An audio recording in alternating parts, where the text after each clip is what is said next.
começando então. Se você tiver qualquer problema, é só falar aqui no chat, ou se você quiser falar no microfone, não tem problema. Bom, então, assim, a gente vem falando muito sobre Idade Média, feudalismo, falando sobre o final do feudalismo, formação dos estados nacionais.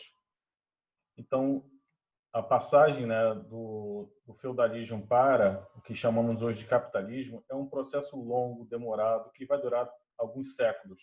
Tá? Não vai ser da noite para o dia. E nesse meio tempo, a gente vê surgir a decadência, a gente vê a decadência da nobreza fundiária, dos donos de terra, os senhores feudais. A gente vê a emergência da nova classe social, que é a burguesia que são aqueles habitantes dos burgos, as cidades que surgem ao redor das muralhas dos castelos, que são basicamente motivadas pelo renascimento do comércio. Então, essa passagem do século XV para o XVI, depois de toda a crise do século XIV, que no século XIV você teve a Guerra de 100 Anos entre Inglaterra e França, que vai impulsionar a unificação da França, a formação do Estado Nacional francês e também da Inglaterra. Mais tarde a gente volta a falar da Inglaterra. Mas a crise, né, do século XIV é a crise do feudalismo enquanto sistema econômico e social também. Esse sistema começa a entrar em crise, tem a peste negra, que dizima um terço da população da Europa. Na época, as pandemias não eram tão globalizadas quanto são hoje, mas elas já são fruto também. A peste negra ela não deixa de ser um fruto do início da globalização, porque a peste negra é causada por uma bactéria transmitida pela urina do rato, ratos estes que vieram do Oriente, nos navios comerciais italianos, que iam até o Oriente, faziam comércio, trazendo suas mercadorias para serem revendidas. E é nas cidades, então, que esses ratos vão se espalhar. As cidades, então, medievais europeias não tinham infraestrutura, não tinham saneamento, era uma aglomeração, as pessoas não faziam ideia do que causava a peste negra. A peste negra tem esse nome porque a pessoa realmente ficava arroxeada, com a pele escura, e outro sintoma também eram bolsas de pus que ficavam debaixo do braço. Então, era uma doença tenebrosa. E, então, a peste negra, a crise do feudalismo e, principalmente, o ressurgimento do comércio. Então, a gente tem que ter em mente o que foi o feudalismo. Né? O feudalismo foi aquele sistema econômico típico da Idade Média europeia ocidental, onde o prestígio social dos senhores feudais, o poder político, o poder econômico estava na posse da terra.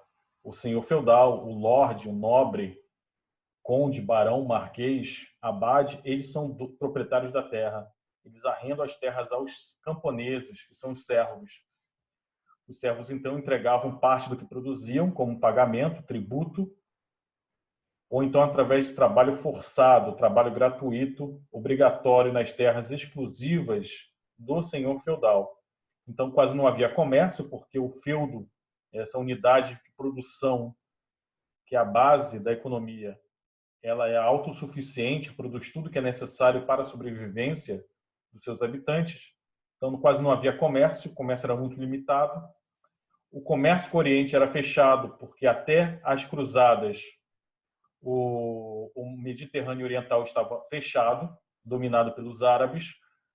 Uma das consequências das cruzadas foi que, ao invadir o território dos muçulmanos para supostamente libertar a Terra Santa, Jerusalém, os europeus, então, cristãos, abriram o Mediterrâneo Oriental para o comércio com o Oriente. E esses cavaleiros que foram lutar no Oriente voltaram cheios de gostos mais sofisticados.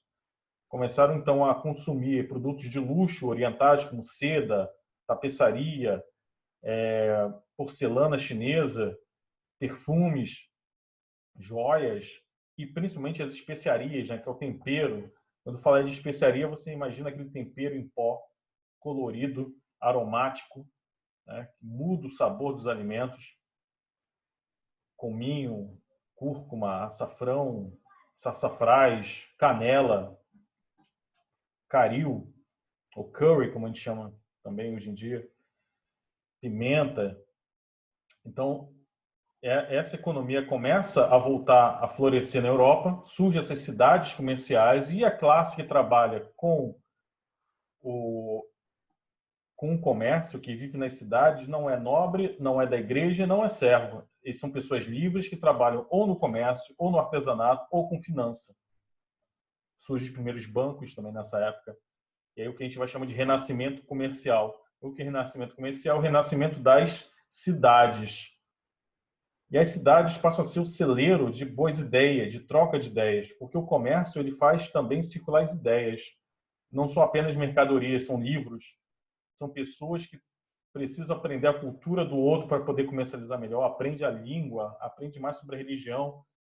E nessa troca frenética de cultura que o comércio vai impulsionar, muitos dos textos foram perdidos lá na Grécia Antiga e na Roma Antiga devido às invasões bárbaras, lá no final da Antiguidade, lá no comecinho da Idade Média, a chamada Idade das Trevas, onde muito do conhecimento dos gregos e romanos foi perdido, passa a ser resgatado porque os árabes eles mantiveram esse conhecimento registrado na língua deles. Então, os europeus, aos poucos, vão traduzindo do árabe para o latim ou para línguas europeias. Muitos desses textos estavam esquecidos, estavam perdidos, e isso vai fazer uma modificação muito forte na mente do europeu. Então, a gente vai falar agora sobre renascimento cultural. Falamos sobre renascimento do comércio, renascimento das cidades, e esses dois renascimentos estão intrinsecamente relacionados ao renascimento da cultura. Mas que cultura é essa que estava morta e precisou ser ressuscitada? A Ana Tamir está entrando também. Boa noite, Ana. Tudo bem? A gente começou a falar aqui sobre renascimento cultural, tá?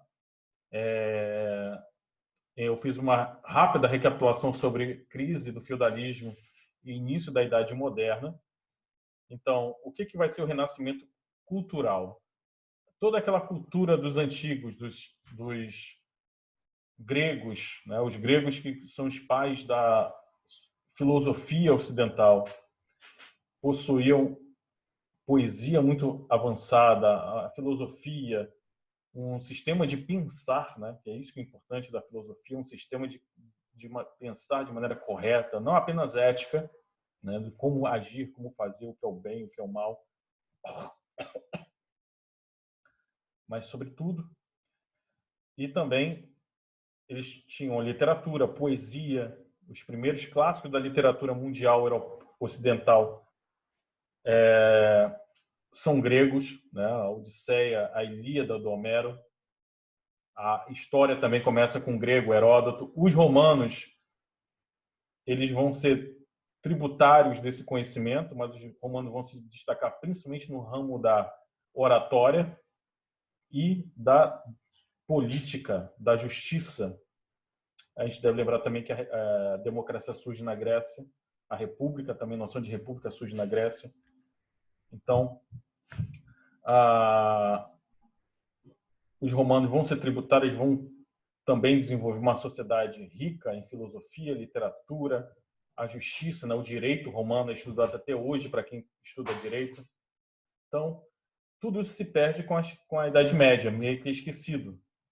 Então, nas cidades italianas, na época a Itália ainda não é um território unificado, a Itália são vários reinos, são vários territórios da igreja, algumas cidades independentes.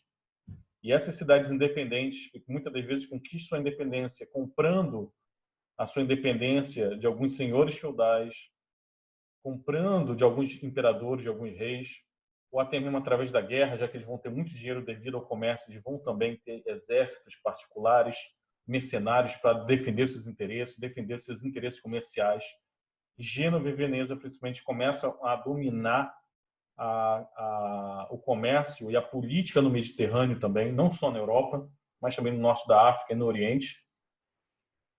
E é nessas cidades que a burguesia vai florescer, ela vai enriquecer, né? O comércio vai torná-los muito ricos.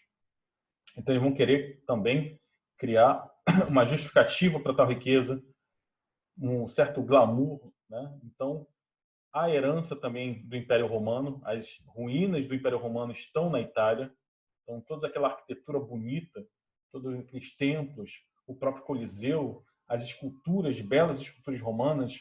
Se você chegasse na Alemanha medieval, você não iria encontrar em cada esquina uma escultura, né, romana, né, uma escultura de algum deus romano.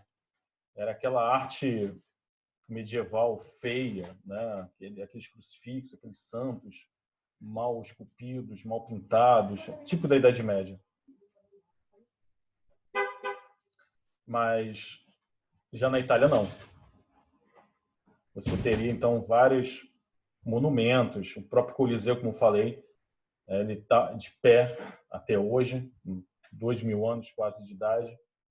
Então, isso vai estimular também os italianos, principalmente os italianos, a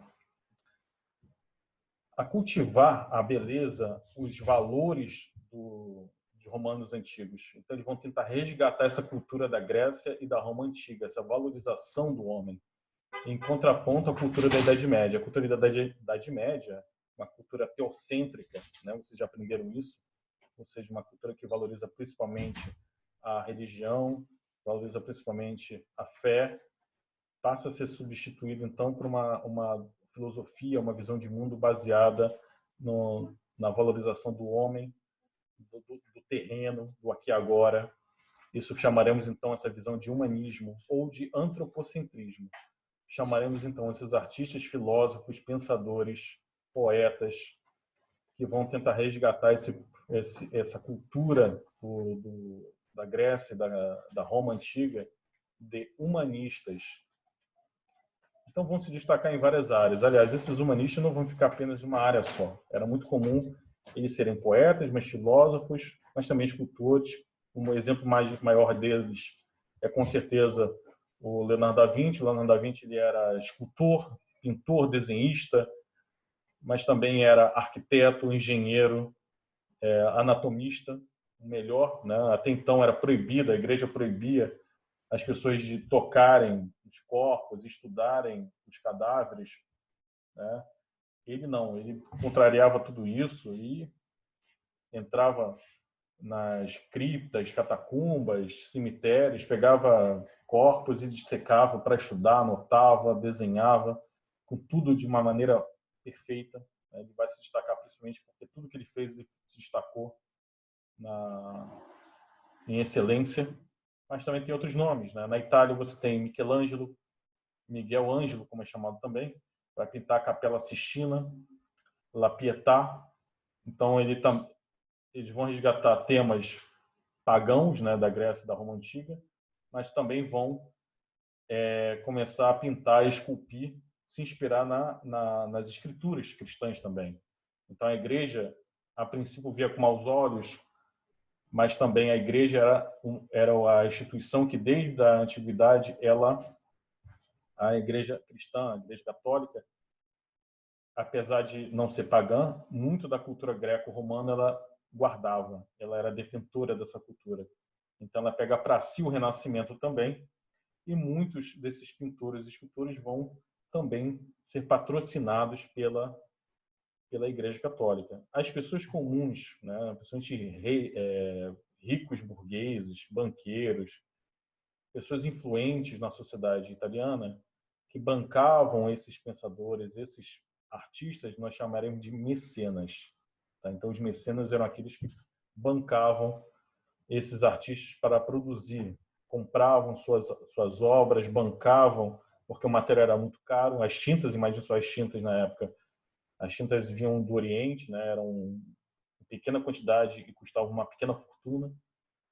Então, os europeus os italianos, né, vão dar início ao Renascimento. O Renascimento surge então na Itália e se espalha por toda a Europa. Ele não fica apenas na Itália. Em Portugal, vai ser com o Gil Vicente e o Luís Vaz de Camões, né, na literatura. Então, não vai ficar apenas nas artes plásticas, né? A gente sempre imagina a pintura, a escultura, mas também na literatura, no teatro.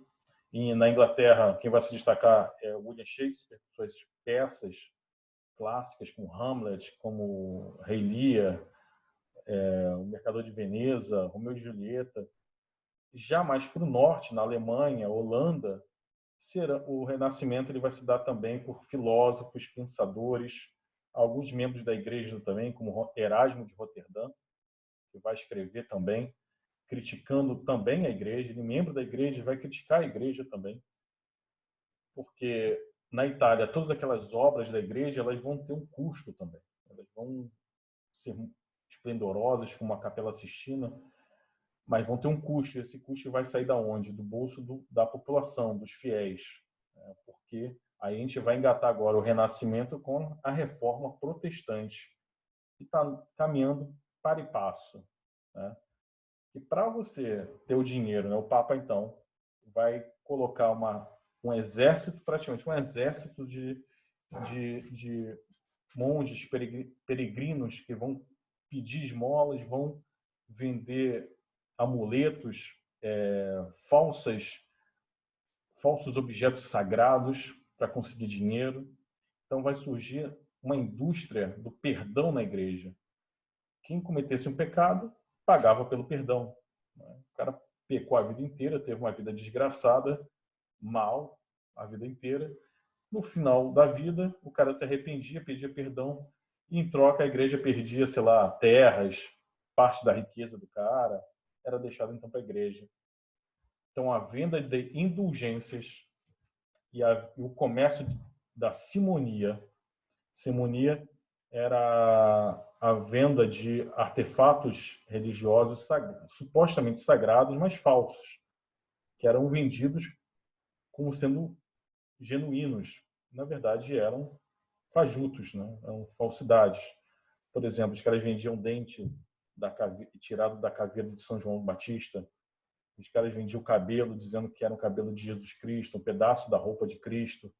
Ou, como disse o Erasmo de Roterdã, até mesmo o leite em vidrinho, dizendo que era tirado do seio de Maria.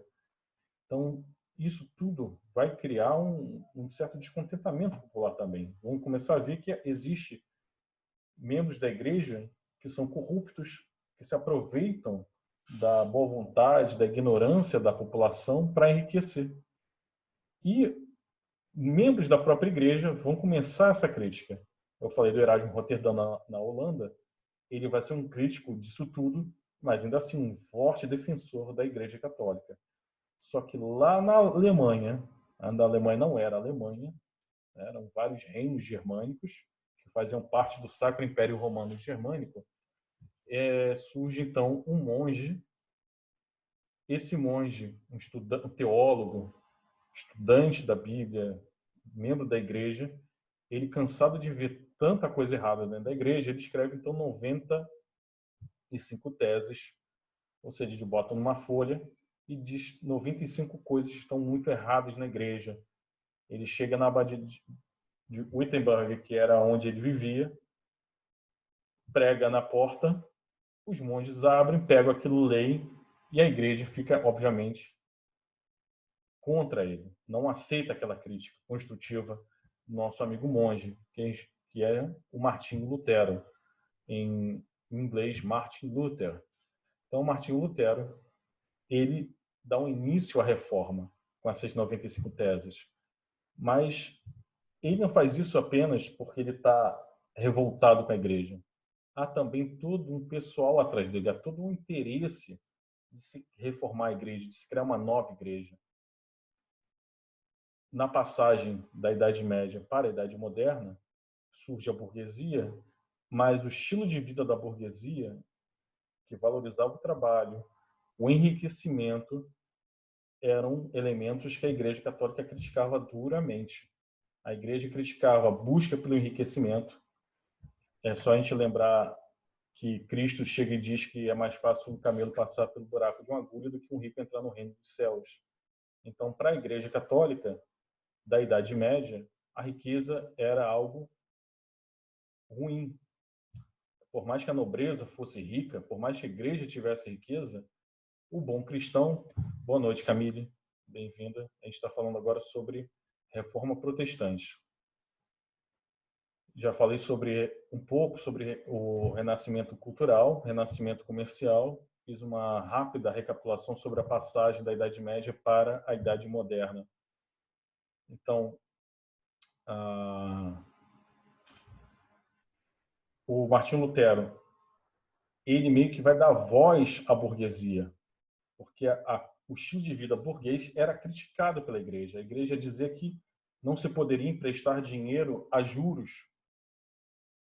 Por quê? Porque você está ganhando dinheiro em cima do tempo, e o tempo somente a Deus pertence. Então, para a Igreja Católica, a busca pelo enriquecimento, a própria cultura da Idade Média, do feudalismo, viu o trabalho como uma maldição. Quando Deus expulsa o homem do paraíso, ele meio que está com uma maldição no homem, né? Vai tirar o pão da terra com o suor do teu rosto. Então, o trabalho é visto como uma maldição, como um castigo para o homem.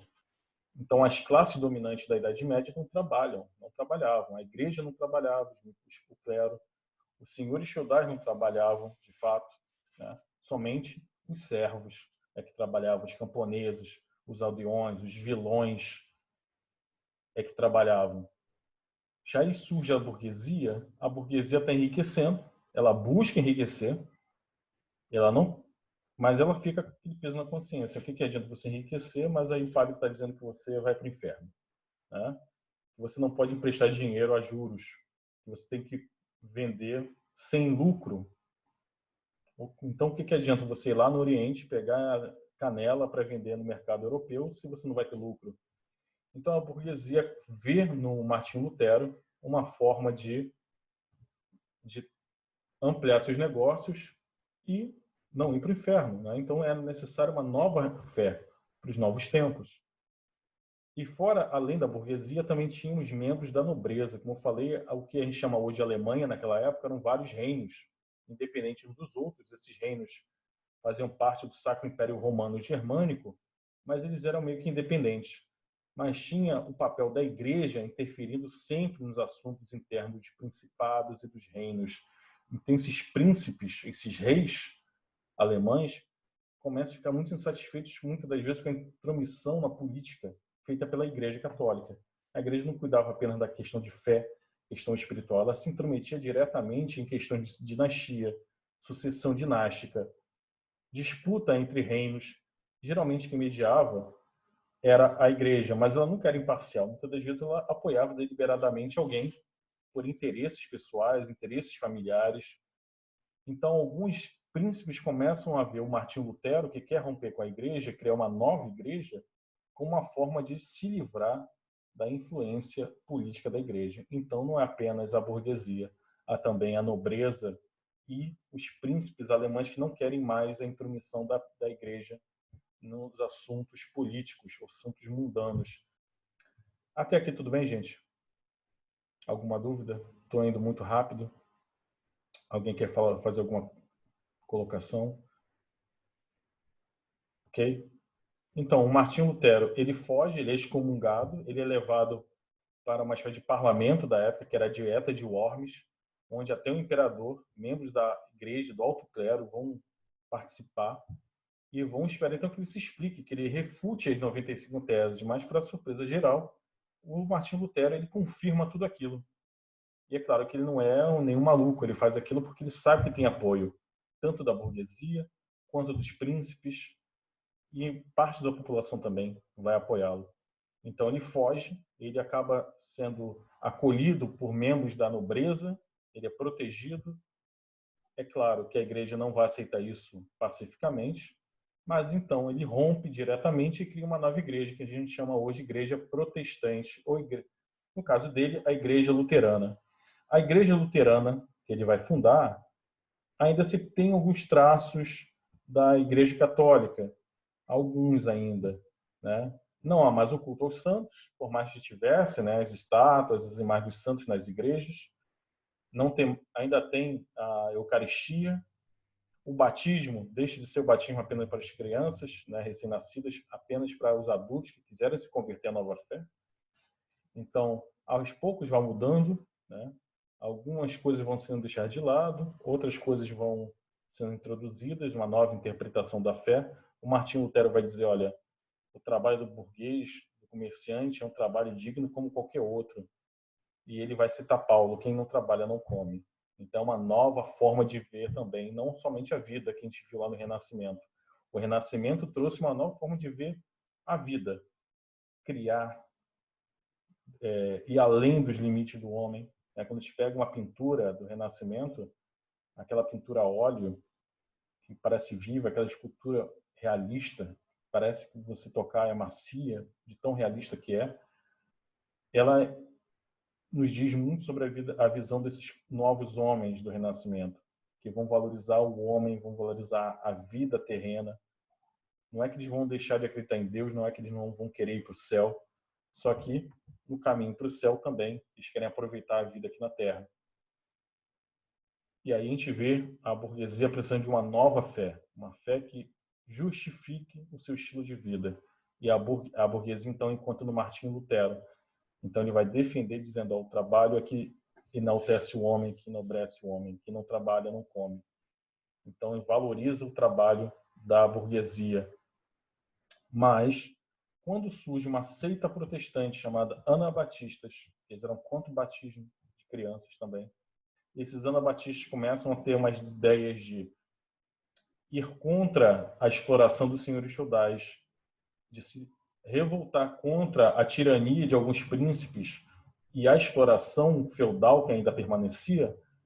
Eles vão querer criar uma sociedade igualitária, sem exploradores, como se fosse o reino de Deus na Terra.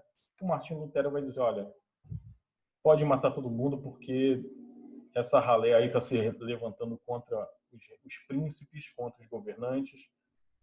Eu dou a minha bênção, sabe? Ele achava também que também não era para tanto, né? É uma reforma.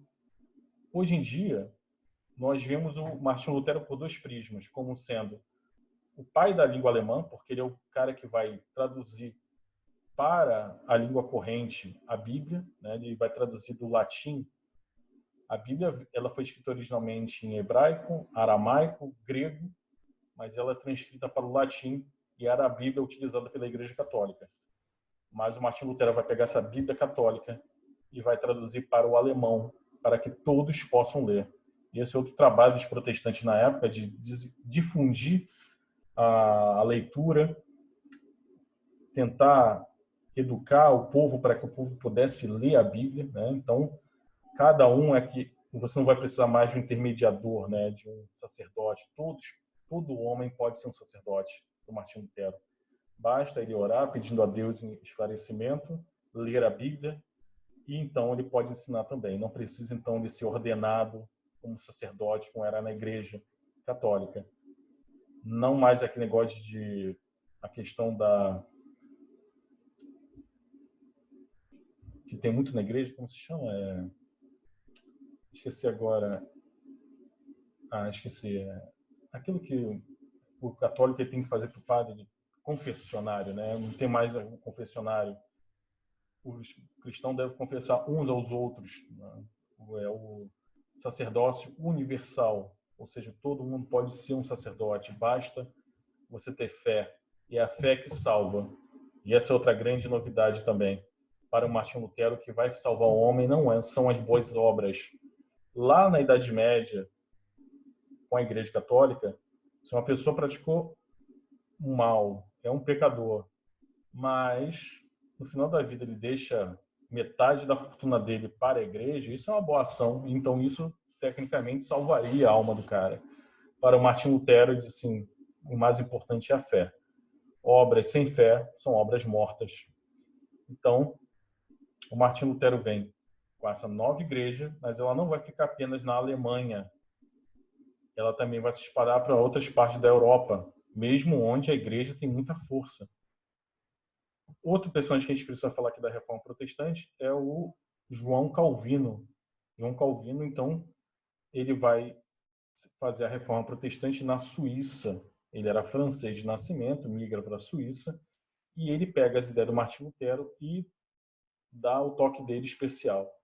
E aí que ele vai cair como uma luva, mais até que o Martinho Lutero vai ser o João Calvino, a ideia da predestinação. O Martinho Lutero, ele não tinha falado muito disso, né? Sobre assim, o homem tem livre-arbítrio, o homem, o que o homem faz para ser salvo? E o Martinho Lutero meio que carregava ainda muito daquela coisa da Igreja Católica, né? O livre-arbítrio. O João Calvino vai vir com uma ideia um pouco diferente. Um pouco não, bastante diferente. Ele vai pensar o seguinte: Deus é onipotente, então nada que você vai fazer em vida vai mudar algum plano que ele já tenha estabelecido. Então, para o João Calvino,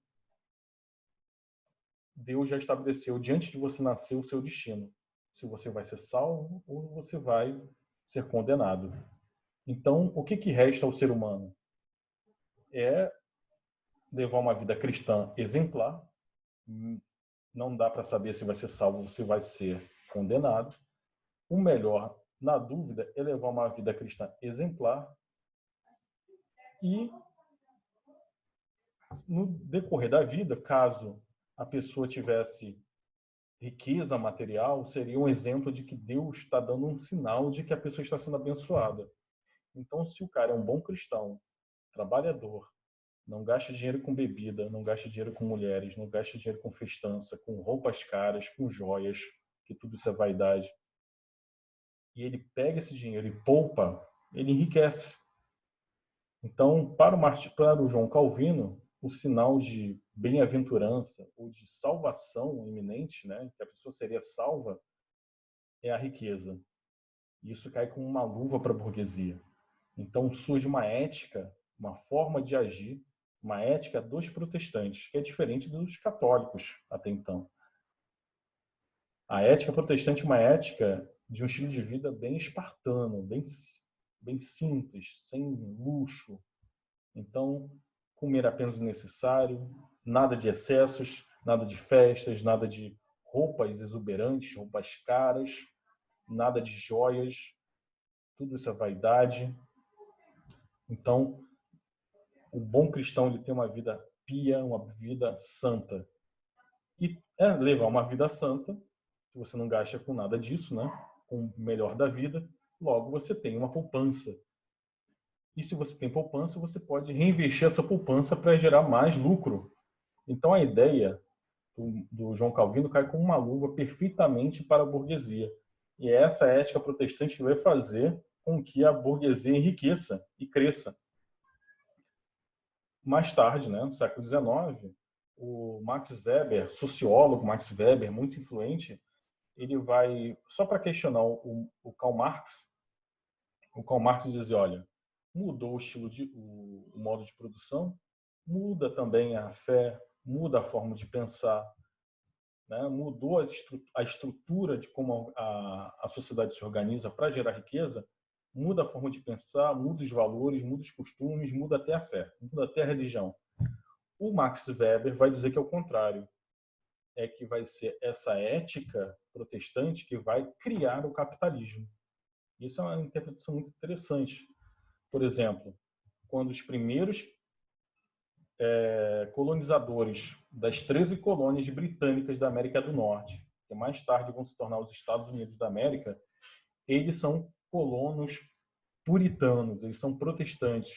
E os puritanos eram caras bem ingleses, né, protestantes ingleses, que tinham essa ética do João Calvino, essa ética calvinista. Uma vida simples, uma vida sem luxo, até com a falta, né, era bem vista, sem gastos. Então, esse estilo de vida simples, santo, né, uma vida regrada, sem luxo, é que vai proporcionar, então, um acúmulo de capital para ser sempre reinvestido. Então, para os calvinistas, enriquecer fazia parte, né, da salvação. Começa, então, a se confundir a salvação ao enriquecimento. E se a gente parar para pensar, hoje em dia, os evangélicos, né, que são o protestantismo, né, que nós chamamos protestantismo histórico, luteranos, calvinistas, metodistas, vai dar origem no século XX aos pentecostais e mais tarde ao neopentecostalismo, né? E eles carregam muito dessa ética, né, de você ter uma vida simples, sem gastos, e que o sinal de bem-aventurança é a riqueza, né? Mas, como eu falei, o protestantismo não vai ficar apenas na Alemanha nem na Suíça, né? Serão os dois principais polos. Na França, surgirão também protestantes, né, que vão ser perseguidos pelos católicos, que vão ser os huguenotes. No século XVI, em 1532, 1535, não estou lembrado, vai ter a fatídica noite de São Bartolomeu, onde 3.000 protestantes serão massacrados em Paris pelos católicos. Então vai ter um embate entre católicos e protestantes, porque não vai ser por a igreja não vai também abrir mão da sua influência política na fé, na vida cotidiana de todo mundo ali. Então, principalmente no norte da Europa, vai surgir o que chamarão de Guerra dos 30 Anos, as guerras religiosas. Terão 30 anos em que reinos que serão católicos vão se levantar contra reinos protestantes. Até que com a paz de Westfália, onde o imperador vai decidir, olha, vai dar uma certa liberdade religiosa para cada reino. Então, se o governante de um reino ele é católico, o povo vai ter que ser católico. Se caso o governante seja protestante, o povo vai ter que ser protestante, né? Isso aí vai ser o máximo que eles vão chegar. E a resposta da Igreja Católica vai ser chamada contra-reforma. Vai ser uma reforma dentro da Igreja. Então, a Igreja vai fazer um concílio, vai reunir os principais membros do alto clero e eles vão debater de como criar estratégias para reverter o protestantismo e enfrentar o protestantismo. Surge aí, a gente tem mais 10 minutos,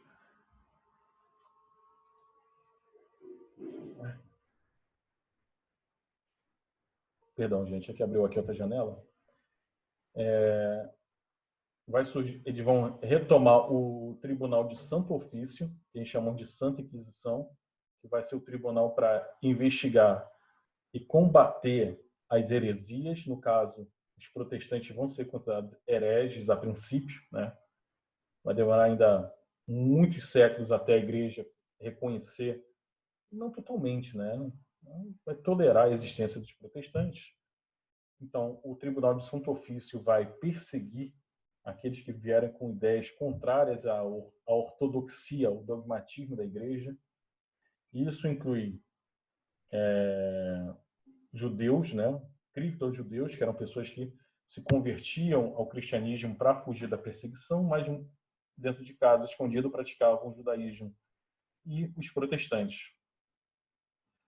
E também a Companhia de Jesus, que vai ser muito importante na divulgação do catolicismo no mundo.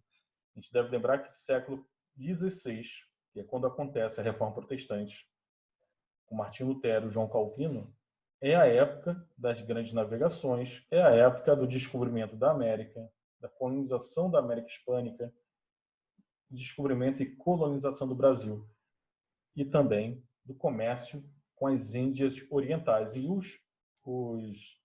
esses padres da ordem dos jesuítas, da Companhia de Jesus, como era chamada a ordem, eles então vão ter uma estrutura quase militar para divulgar o cristianismo. Eles vão ver, então, principalmente na América, a forma de expandir o catolicismo, catequizando os indígenas, onde os jesuítas vão se destacar principalmente. Agora a gente vai falar rapidinho sobre o protestantismo na Inglaterra. Na Inglaterra, a coisa vai ser bem diferente, porque não vai ser nenhum doutor da igreja, né, como Martim Lutero, um teólogo como o João Calvino. Vai ser o próprio rei que vai fazer a reforma protestante. A reforma protestante na Inglaterra vai ser encabeçada por Henrique VIII. Henrique VIII, na Inglaterra, a gente vai falar na próxima, a gente poderia ter falado hoje, mas vamos deixar para a próxima. O Henrique VIII ele era o rei, mas a gente deve lembrar que na Inglaterra o rei não era absolutista e não tinha poder absoluto sobre a sociedade, sobre o Estado. Ele também tinha que governar junto com o parlamento e seguindo uma espécie de proto-constituição, que é a Carta Magna. A Carta Magna que foi assinada pelo rei João, dito João Sem Terra, ele então assina, lá no século XIII, ele assina uma carta, um documento, onde ele se submete à autoridade do colegiado dos nobres. Esse colegiado dos nobres que vai dar origem ao parlamento. Então, na época do Henrique VIII, ele estava governando junto com o parlamento britânico também, que era composto tanto por lordes, né, membros da nobreza, quanto membros do povo, obviamente burgueses. O Henrique VIII, então, ele vai ter dois problemas. Primeiro problema do Henrique VIII. O Henrique VIII ele era casado com uma espanhola. Essa espanhola era aparentada do Papa e também, eu acho que ela era tia do imperador do Sacro Império Romano Germânico, esse imperador que, na verdade, é o rei da Espanha.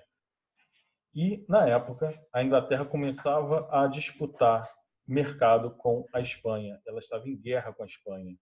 Então, imagine para o Henrique VIII uma esposa espanhola, tia do imperador da Europa, parente do Papa, e que não dava filhos para ele. Ela era estéril, né? Pelo menos essa era a desculpa dele. E ele queria, então, diminuir a influência da Igreja Católica dentro da Inglaterra. A Igreja tinha muitas terras e ele queria se livrar do casamento que ele tinha com a rainha, essa rainha espanhola. E ele pede, então, ao Papa que conceda o divórcio. O Papa, obviamente, nega, né? O que Deus uniu, o homem não separa. E aí, então, ele decide romper com a Igreja Católica. Ele vai ter o apoio de muitos nobres, porque ele vai pegar quando ele rompe com a Igreja, ele cria a Igreja Anglicana, que é a Igreja da Inglaterra, ele mantém a estrutura, a hierarquia, né? Eles não vão demolir aquelas belas catedrais góticas católicas, eles vão manter os templos, as igrejas, a estrutura, a hierarquia, bispo, cardeal, ministros, né? Abades, padres. Apesar de a gente dizer que é uma igreja protestante, a igreja anglicana, por fora, ela parece a igreja católica. A diferença é que o chefe da igreja não é o Papa. O chefe da igreja anglicana é o próprio rei. E até hoje, assim, a chefe da igreja é a rainha Elizabeth de Windsor, atual Elizabeth. Então, qual era o objetivo do rei? Ele queria, então, tirar a influência da Igreja Católica no seu território. Ele vai pegar todas as terras da Igreja e vai distribuir para os nobres que vão apoiá-lo. E vai conseguir, obviamente, o divórcio. E vai mandar decapitar a esposa dele, acusando ela de traição, né, de tê-lo traído. E vai casar com uma novinha de 18 anos, a Ana Bolena, que também depois vai ser decapitada. O Henrique VIII, então, muito esperto, ele cria essa nova igreja, e é uma igreja estranha, porque teologicamente, a parte da teologia, ela era uma mistura tanto da igreja católica quanto da igreja protestante. Eles se consideravam um leitor da Bíblia, um teólogo também, né?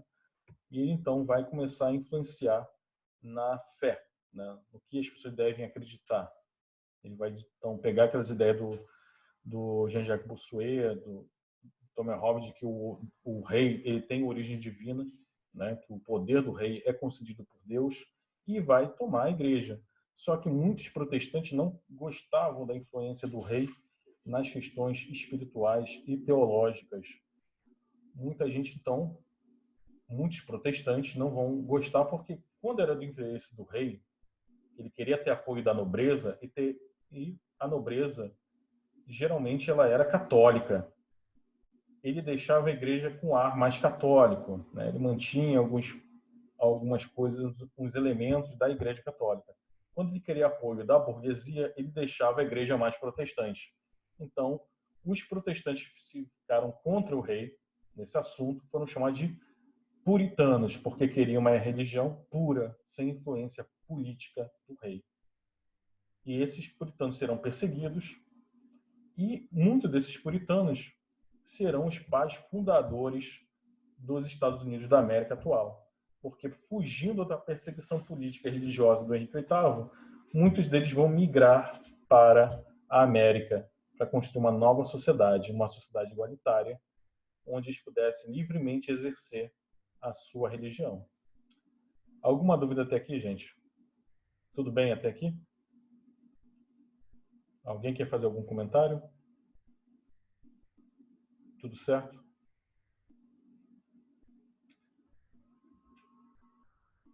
Então, gente, quando vocês tiverem um tempo, dê uma olhada no material que está na plataforma, tá? Leiam o texto de apoio, leiam principalmente sua apostila. Procurem ver junto à coordenação pedagógica, vejam se tem acesso às apostilas online, tá bom, gente?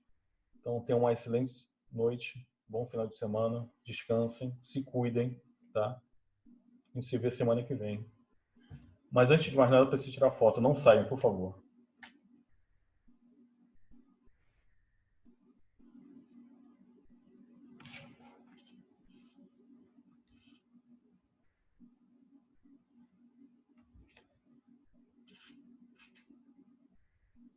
Aí, dá pra ver nada.